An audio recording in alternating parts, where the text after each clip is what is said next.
কালকে যখন আমি খবরটা পাই তখন তারপরে আজ পর্যন্ত খুব কষ্ট। আমার ছোট লাশ নিতে হচ্ছে, আমার অথচ আমি আমার যেতে আর কম 8-10 বছরের বড় আমি, অথচ তার লাশ আজকে আমার কাছে দিতে হচ্ছে। আমার কাকা খুব অসুস্থ, আপনারা জানেন। ওই উপার্জন কমন লোক, ওই মাঝে মাঝে ওষুধপত্র কিনার প্রতি মাঝে মাঝে টাকা পয়সা পাঠাইতো। এই জন্য আমি ওইটা শোনার পরে 2টা বাচ্চা আইতিম শোনার পরে আমার এত কষ্ট হয়েছে যে, কারণ একটা বাচ্চার বয়স 7 বছর আর একটা 3 বছর। তাই আপনারা সকলেই বাচ্চাদের জন্য দোয়া করবেন।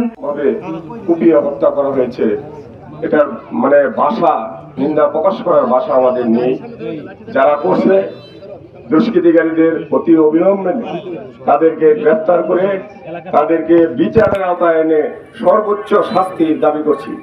ওর ছোট ছোট 2টা বাচ্চা আছে, এখন ওদের যে ভবিষ্যৎ এটা একটা অনিশ্চয়তা বললেই চলে। আর তুহিনকে আসলে যেভাবে প্রকাশ্যে দিবালোকে সকলের সামনে হত্যা করেছে, এই ধরনের একটা সাংবাদিকতা পেশায় যদি মানুষের নিরাপত্তা না থাকে, তাহলে সাধারণ জনগণ যারা আছে তাদের তো নিরাপত্তা নাই বললেই চলে। ওই সংসারের ওর বাবা মা অসুস্থ, ওর মাকে আজকে ওর নিতে আসার কথা ছিল যে ডাক্তার দেখাবে নিয়ে যাবে, কিন্তু তার আজকে বাড়ি আসবে না, ও আসতেছে লাশ হয়ে আর কি। মৃত্যু হবে স্বাভাবিক, কিন্তু অস্বাভাবিক মৃত্যু কারোর কাম্য না, এবং এটা কোনোভাবে কেউ মেনে নিতে পারতেছে না। আমরা এটার বিচার চাই সরকারের কাছে। এইভাবে কেউ সাংবাদিকতা করতে যাইয়া বা এইভাবে কেউ অনাকাঙ্ক্ষিত ভাবে মৃত্যু যেন না হয়, এটি আমরা আশা করি। মার বুক খালি হইতেছে, কত ছেলে মেয়ের বাপ হারা হচ্ছে, এটি আমার প্রত্যাশা। তার অবস্থান এখন আল্লাহ আকবার। এখন আমরা এগুলা তার দাফন কাফন শেষ করার পরে কি হয় দেখি। 2টা বাচ্চা আছে, তার স্ত্রী আছে। এখন এই অবস্থার মাঝখানে অল্প বয়সের সন্তান বাচ্চা 2টা নিয়ে কোথায় যাবে, কি করবে, কিভাবে চলবে?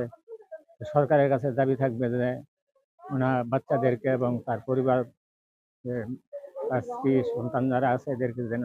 আমরা চাই যে প্রত্যেক সাংবাদিকতার জীবনের সাংবাদিকদেরকে সরকার প্রশাসনিকভাবে এবং তাদেরকে নিশ্চয়তা দিক যে তারা তাদের মন্বন্তরী মোতাবেক তারা তাদের কাজ করতে পারে, দেশের সত্য ঘটনা উদ্ঘাটন করে তুলতে পারে। এই যে মৃত্যুটা, মর্মান্তিক মৃত্যুটা হয়ে গেল, তার 2টা মাসুম বাচ্চা আছে এবং তার স্ত্রী, এদেরকে কে দেখে তার কোনো ঠিকানা নাই।